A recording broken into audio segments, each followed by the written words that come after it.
I need decorations. It's gonna take me a minute. Ah. Wow.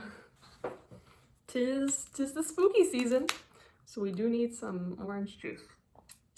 Goddamn, that's good. I am changing my location because I feel like I would just be really depressed if I sat at my desk every time I wanted to talk about something. We are sitting in front of my dresser, got my little decorations up, and today we are going to talk about the scariest thing of all, my stats.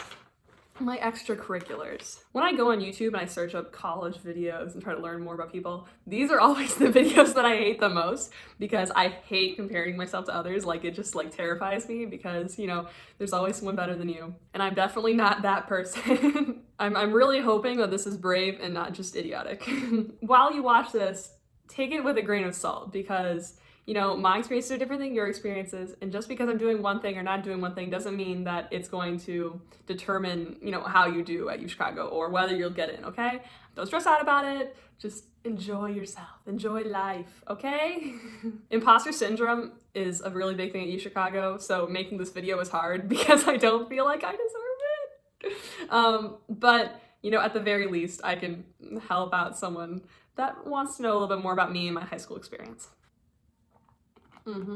Got the sugar energy now. All right, let's start. First thing that I want to talk about is my high school itself. So I went to Northside College Prep, and according to niche.com, which I have right here, is the third best school in Illinois behind Walter Payton and IMSA, which is the Illinois Math and Science Academy. We were a bunch of nerds. The admissions board is made up of a whole bunch of people from different areas of the country. So if you're coming from Chicago or if you're coming from Massachusetts, there is an admissions officer for you that specializes in that area, right? They know exactly what school you go to. Northside College Prep is a top-rated public magnet school located in Chicago, Illinois. According to state test scores, 93% of students are at least proficient in math and 97% in reading. There's always some presumption about me, the fact that I am in fact literate and that I can do math semi-well. There's quite a stereotype, you know, in Chicago that Northside kids are the nerdiest, quirky ones out of all the high schools. Also, when I look at niche, I see that the average ACT that's self-reported is 31, average SAT is 1380, and AP enrollment is 60%, although I would almost argue it's higher than that. Time for the scary bit. So,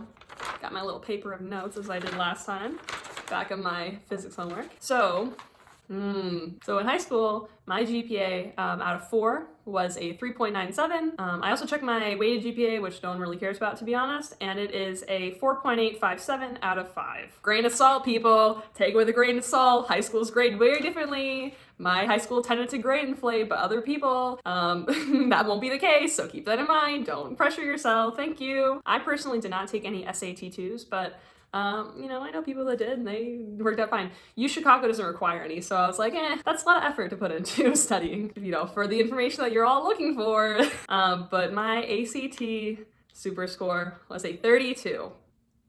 I have no idea what the essay score was. No one really cares about that, to be honest. I don't know why they even have that in the test. Useless. I took the ACT about 3 times as well. I'm gonna quickly see if I can find the approximation for the SAT. So for the record, my SAT score, when I converted from ACT to SAT, would be anywhere between a 420 and a 440. So I don't know what that means, but hopefully it means something good. In terms of my attendance, I was about 95-ish%. It certainly was not 100%, but I was close. I missed a few days every once in a while because I had sports things, but outside of that, I went to school every day. Now for the fun stuff. Throughout high school, I took a total of 7 AP classes, which I think is relatively little, considering some of my friends I know that took like 12 or 13. Sophomore year, I took AP US History, and I got a 4 on it. So junior year, I took 3 AP classes, that being AP Psych, which I got a 5 on. I took AP Environmental Science, which I believe I got a 4 on, and I took AP Language and Composition, which I got a 3 on. Don't blame me, I don't know how to read. Then senior year, I took another 3 classes, that being, man, there's some really loud people outside the dorm.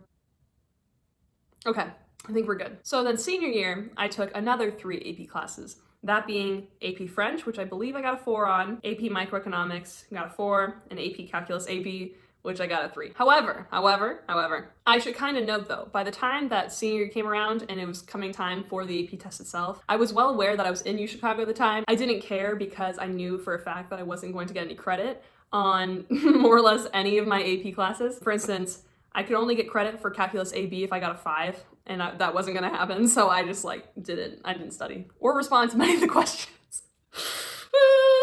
I don't know, it's fine. I worked out. Most of everyone takes calculus in some form at UChicago. In fact, you have to, so it's whatever. Don't stress out about it too much. Don't stress out too much about your AP classes because chances are you're not gonna get any credit for them at a top university like UChicago. I also came into UChicago with 0 credit, so it's normal. I don't know. Maybe it's not normal and I just am thinking like this. In terms of what I'm actually proud of, in high school, I was a part of 4 different sports teams. The first being rowing. So I rowed year-long for 4 years, 2 of which were in high school. My sole award throughout my entire rowing career was winning Midwest championships with my 3V team. And that was really lovely and something that I could write on my application. So when I quit rowing at the end of sophomore year, I went ahead and picked up some high school sports. So I did varsity diving for 2 years, and I did varsity water polo for another 2 years, right? Within the diving team, I was team captain on my second year, and I also happened to get 4th place in city championships, which was not that impressive considering that there were probably 9 of us in the city. It was really, really cool though to be on varsity diving the first year that I joined the team. That's something. And then in water polo, I was actually quite bad. Lastly, my pride and joy sport, downhill skiing. So I have skied competitively for 10 years. At the time, it was about 10, I believe. Thus, I raced for 4 all throughout high school. My achievements include going to the Rocky Central team in 2015 as well as 2016. The Rocky Central team is a team that you compete for and you have to qualify into. You then go to Colorado and race other teams around the country. So that was really cool and you get a nice jacket. I was also the unofficial team captain of my team senior year. It's hard to remember what exactly my resume looked like at the time. However, I can tell you that I was volunteering as a coxswain, which is the person that steers the boats. I would do coxing 2 to 3 times a week and teach older people how to row. As I mentioned in a previous video, I was also a shed ambassador, and you can hear all about it in that other video, but essentially, during the summer before my senior year,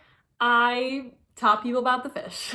In terms of my in-school activities, I promise I was not resume padding, but I was involved in a handful of clubs. On the list of things I did not have a leadership role in was French Honor Society. I showed up to every meeting and we spoke in English for some reason and would occasionally do presentations on random countries in the Francophone world. This club I did for 2 years, I believe. The next thing that I did was going into junior year, I really wanted to make a club. That was a goal of mine. And it was something I had been thinking of for a while actually as well. As a result, I went ahead and formed a ski and snowboard club. And this club I was the founder and president of for 2 years. I was in charge of collecting money, and then the group of 30, as well as another maybe 20 from a neighboring high school, we would all go to my home hill and ski for a day, which was really lovely because otherwise going skiing is very, very, very expensive. And during senior year, I was also the president of stage crew. The stage crew at my school were the people that were in charge of the sound and lighting for our school's auditorium. So we were involved in school productions as well as anything under the sun that had to do with the auditorium or projecting or lighting or sound. I love stage crew.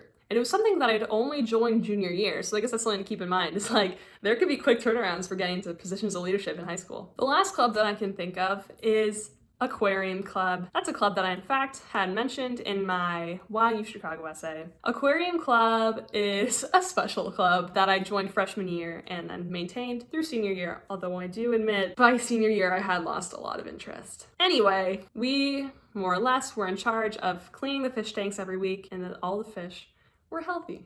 One of the big things with applying to college is the admissions officers want to make sure that you aren't just doing a lot of clubs, but you're doing a few clubs, theoretically, for a long amount of time. And I think that this was one of them that, really showed that I was dedicated to something and perhaps passionate about it. Other things that I said I did included participating in my school's French exchange, in which I went to Toulouse, France for a week and a half, and we had Toulousain students come to my high school for a week and a half. When I was there, I had to speak entirely in French the entire time. I probably was not that good. In high school, I also took 2 years of cello in the intermediate orchestra as well as the advanced orchestra, and so I gained some mighty fine skills in playing. Playing the cello was not a defining characteristic for my personality or whatever, but it was something that I really enjoyed, so if you have something like that where, you find playing the flute really lovely, then I would mention that, because why not? And lastly, but not leastly, I also had about 160 community service hours. These 160 hours came mostly from coxing, but it really doesn't matter where they come from. In fact, as long as you can find a way to volunteer somehow,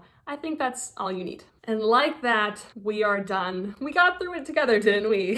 That was stressful. It's fine. It's fine, whatever. Again, I suppose I should just say that you really shouldn't be comparing yourself to others. It's helpful to know what got someone into a program like UChicago, but saying that because I did this and you didn't do that, that you're not gonna get in is just, it's entirely illogical, okay? I think if anything, you should take from this video the fact that you do not need to be the perfect student in order to get into a school like UChicago. I'm sure a lot of my counterparts at college got a 35 or 36 on their ACT and probably got like 5s in AP Calculus BC, but that was certainly not me, so it certainly does not have to be you either, okay? UChicago students really can look like anything. Again, as long as your essay is good and shows off your personality, they're gonna want you. Everyone is a special little snowflake, am I right? I think I'm right. So with that, I hope you guys all have a lovely Halloween, and if you are seeing this video months, after I post it, then have a happy next Halloween, okay? All right guys, I'll see you later. I'm gonna do the vlog conclusion. Ready? Bye.